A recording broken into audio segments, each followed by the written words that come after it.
ದಾಂಡೇಲಿ ತಾಲೂಕಿನ ಅಂಬೇವಾಡಿಯಲ್ಲಿರುವ ಸರ್ಕಾರಿ ಪ್ರಥಮ ದರ್ಜೆ ಕಾಲೇಜಿನ ವಿದ್ಯಾರ್ಥಿಗಳಿಗೆ ರಾಜ್ಯ ಸರ್ಕಾರದ ಆದ್ಯತೆ ಮೇರೆಗೆ ಶನಿವಾರ ಮುಂಜಾನೆ ಕೋವಿಶೀಲ್ಡ್ ಲಸಿಕೆ ನೀಡಲಾಯಿತು.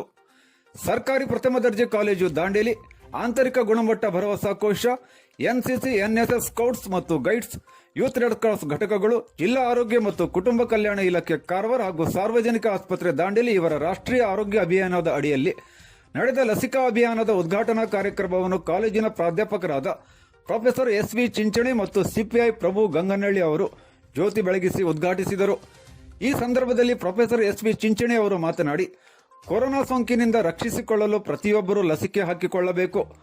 ಕೊರೋನಾ ವಾರಿಯರ್ಸ್ಗಳ ಪರಿಶ್ರಮದಿಂದ ದಾಂಡೇಲಿ ತಾಲೂಕಿನಲ್ಲಿ ಕೊರೋನಾ ಸೋಂಕು ನಿಯಂತ್ರಣಕ್ಕೆ ಬಂದಿದೆ.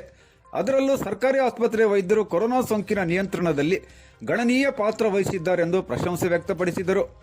ಕಾರ್ಯಕ್ರಮದ ಅಧ್ಯಕ್ಷತೆ ವಹಿಸಿದ್ದ ಕಾಲೇಜಿನ ಪ್ರಾಂಶುಪಾಲರಾದ ಡಾಕ್ಟರ್ ಎಂ.ಡಿ. ವಕ್ಕುಂದ್ ಅವರು ಮಾತನಾಡಿ, 2ನೇ ಅಲೆ ಮತ್ತು 3ನೇ ಅಲೆಯ ನಡುವೆ ನಾವಿದ್ದೇವೆ.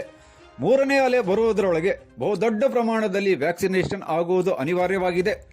ವ್ಯಾಕ್ಸಿನೇಷನ್ ಆಗದಿದ್ದರೆ 2ನೇ ಅಲೆಯಲ್ಲಾದಂತೆ 3ನೇ ಅಲೆಯಲ್ಲಿಯೂ ಸಾವಿನ ಸರಮಾಲೆಯನ್ನೇ ನೋಡಬೇಕಾಗುತ್ತೆ. ಆದ್ದರಿಂದ 3ನೇ ಅಲೆ ವ್ಯಾಪಿಸುವುದರೊಳಗೆ ಪ್ರತಿಯೊಬ್ಬರೂ ಲಸಿಕೆ ಪಡೆದುಕೊಂಡು ಆರೋಗ್ಯವಾಗಿರಬೇಕೆಂದು ಕರೆ ನೀಡಿದರು. ಈ ಸಂದರ್ಭದಲ್ಲಿ ಮುಖ್ಯ ಅತಿಥಿಗಳಾಗಿ ನಗರಸಭೆ ಪೌರಾಯುಕ್ತ ರಾಜಾರಾಮ್ ಪವಾರ್, ನೋಡಲ್ ಅಧಿಕಾರಿ ಡಾಕ್ಟರ್ ನಾಸೀರ್ ಅಹಮದ್ ಜಂಗುಬಾಯಿ ಸೇರಿದಂತೆ ಅನೇಕರು ಉಪಸ್ಥಿತರಿದ್ದರು.